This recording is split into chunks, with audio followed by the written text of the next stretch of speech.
Singleton service in ASP.NET Core Web API. In the previous video, you have seen that we have created a repository and we are using that repository over here in this product controller by using the new keyword. Now we have to focus on the concept of dependency injection and we have to use the Singleton service over here. To work with the dependency injection as a first step, we have to create an interface for the service. In our scenario, we are using this repository. So we have to create the interface for this repository. Let's right click on this one and choose quick actions. Use this extract interface. Let's choose all the methods. This is the name of the new interface and hit the OK button. So here you can notice that we are using iProduct repository interface, and here inside this repository folder you can notice that we have one new file. This is iProduct repository. This is an interface and it has two methods. Now let's go to the controller class. Inside this controller class, instead of using this repository, this time we will be using the interface.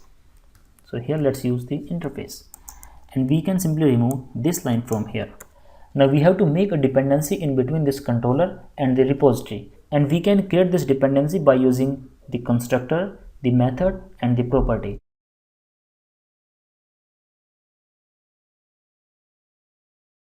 So here I am defining a new variable of type iProduct repository, and now we have to assign the value of this product repository to this underscore product repository.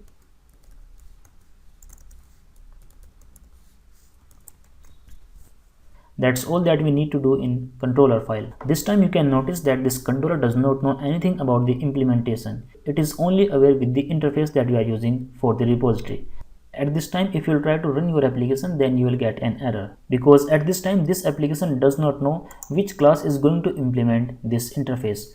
To register the service, we have to open the startup class, and over here inside this configure services method we can register our service. Remember, in ASP.NET Core Web Application Framework there is an built-in container and the name of the container is iService collection. We have to define all the services in this container, and we can do that easily by using this services dot add singleton. Because we are learning about the singleton, so we have to use this add singleton method, and inside the singleton we have to pass two types. First is the interface and second is the implementation. Let's right click on this method and choose go to definition. So here you can see that we have to provide the type of the service and the implementation of that service. Let's do that. The type is iProduct repository.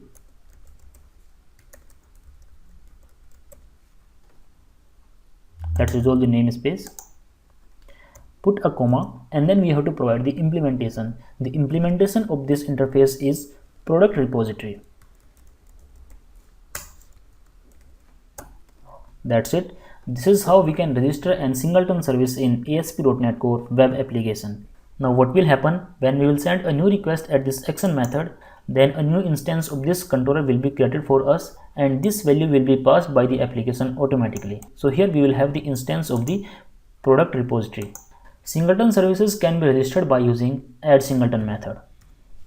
There will be only one instance of the singleton service throughout the application. Let's say we are registering a service by using the singleton method in ASP.NET Core Web Application. Then there will be only one instance of this service throughout this application, and this is also applicable across the request. For example, you are sending one request. Now after some time you are sending another request. Then if you have registered your service by using the singleton method, then the new instance will not be created. The first instance that you have created for the first time, that will be shared for all the HTTP calls. Let's verify this concept. Here in this application we have registered this repository service by using the singleton method. Now let's run this application. Open the Postman, and from this Postman let's hit the send button. Let's see what we got over here in this output. We are sending this data and we are having this output. Hit the send button again. This time you can notice that we are having two objects in this output. Let's add one more data. Hit the send button and we have the three objects in the output. So what is happening behind the scene? Because we have registered this service by using this singleton, so the instance of this singleton service is shared in between all the calls. Let's put a breakpoint in the repository. Let's update the data. Hit the send button. So this time you can notice that in the products we already have 3 records. Press the F10 and this time we have 4 records, and by using this get all products method we are returning all of them. This is the reason that we are having all the objects over here in this output.